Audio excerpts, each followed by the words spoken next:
Assalamualaikum warahmatullahi wabarakatuh. Bismillah walhamdulillah, la hawla wa la quwata illa billah. Qala Allah Ta'ala fi kitabihil karim. Bismillahirrahmanirrahim. Qul a'udzu birabbin nas, malikin nas, ilahin nas, min syarril waswasil khannas, alladzi yuwaswisu fi sudurin nas, minal jinnati wan nas.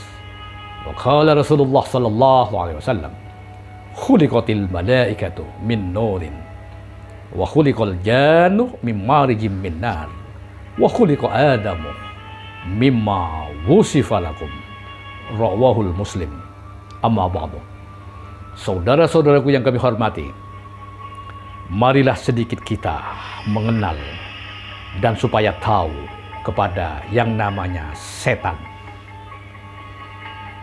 Siapa dan apa setan itu? Karena selama ini prasangka-prasangka kita bahwa setan itu adalah makhluk lain selain malaikat, jin, dan manusia.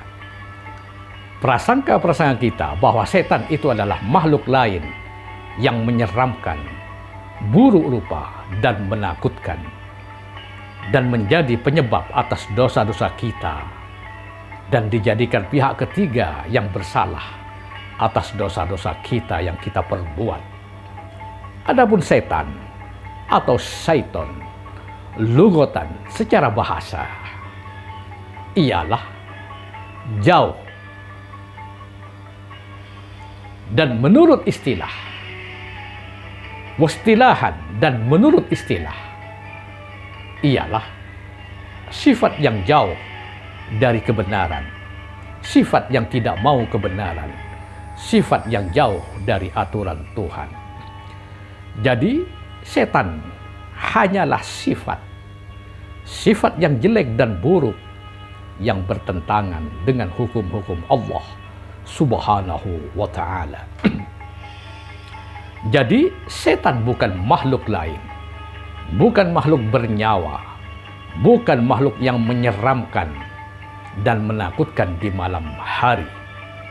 Akan tetapi setan adalah sifat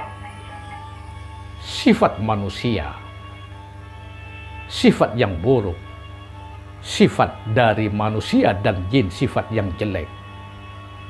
Adapun setan bisa jelmaan dari sifat manusia dan jin. Jadi pengertian setan ialah sifat-sifat yang buruk dari bangsa jin dan manusia. Karena Allah menciptakan makhluk yang dianugerahi dengan akal dan nafsu hanyalah jin dan manusia. Jadi yang namanya setan itu hanyalah sifat atau pembawaan buruk dari jin dan manusia. Saudara-saudaraku yang kami hormati, ada manusia menjadi setannya manusia lainnya. Begitu pula ada jin menjadi setannya jin lainnya. Ada manusia menjadi setannya jin. Contoh, para penyihir dengan bantuan tenaga jin dan lain-lainnya. Begitu pula ada jin menjadi setannya manusia dengan bisikan-bisikan sesatnya. Perlu dipahami di sini bahwa kita manusia, kedudukan dan makom kita telah disabdakan oleh Rasulullah sallallahu alaihi wasallam. Al-insanu mahallul khata' wan nisyan. Adapun manusia itu adalah tempatnya salah dan lupa. Jadi kedudukan dan makom kita adalah pendosa. Jadi yang lebih berpotensi untuk jadi setan itu adalah diri kita sendiri. Yang lebih berpotensi jadi setan itu adalah sifat dan nafsu ammarah kita sendiri. Saudara-saudaraku yang kami hormati, adapun bentuk dan ciri-ciri setan, jelmaan dari diri kita sendiri dan jin, di antaranya sombong, dengki, ujub atau bangga diri, ria atau pamer, dusta, memfitnah, adu domba, buruk sangka, bakhil atau pelit, dolim, iri hati, pemarah, namimah atau rasan-rasan, khianat, kebodohan, terlalu cinta dunia atau hubbud dunia, malas atas perintah Allah, dan senang atas larangan Allah, dan sebagainya. Itulah setan yang sebenarnya. Itulah referensi setan atau pemahaman setan. Jadi, setan itu tidak berwujud, tidak berbentuk, bukan makhluk lain, dan bukan makhluk yang bernyawa.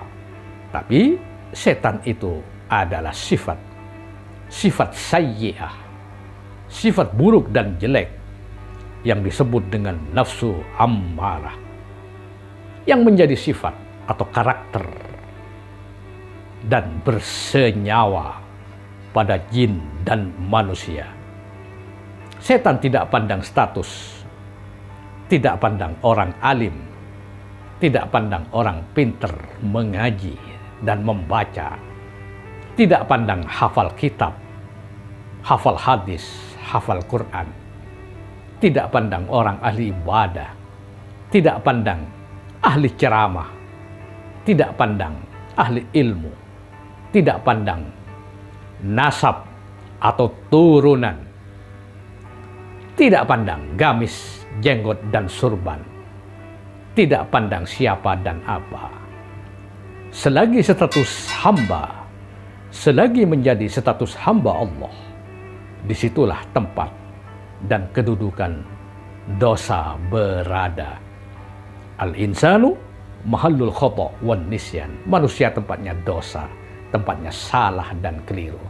Saudara-saudaraku yang kami hormati, ada salah satu cara atau metode untuk bisa mengontrol setan-setan diri kita, yaitu yang telah dicontohkan oleh ulama-ulama terdahulu, yaitu dengan selalu bertirakat atau bertorekoh, seperti selalu istiqomah berpuasa, istiqomah bangun malam, dengan selalu istiqomah berzikir, bermunajah, istiqomah wirid, dan lainnya. Karena untuk bisa mengontrol dan menghindar dari setan-setan diri kita, tidak ada metode lain kecuali dengan bertorekot atau bertirakat.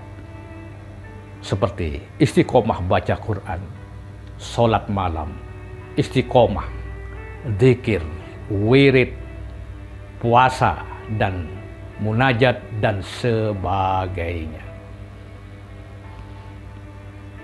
Di samping itu pula, pelajarilah ilmu tauhid, ilmu akidah atau ilmu keyakinan, ilmu kalam atau ilmu sifat 20 yang wajib, mustahil, dan jaiz bagi Allah Subhanahu wa Ta'ala. Dengan begitu, kita tidak bisa didoktrin, tidak bisa di-framing, tidak bisa diperdaya oleh setan-setan jelmaan manusia dan jin. Dengan begitu pula, insya Allah kita terhindar dari sifat kentir Kopler bin Bahlul binti Jahiliyah. Wallahu a'lam bissawab. Wal 'afwu minkum.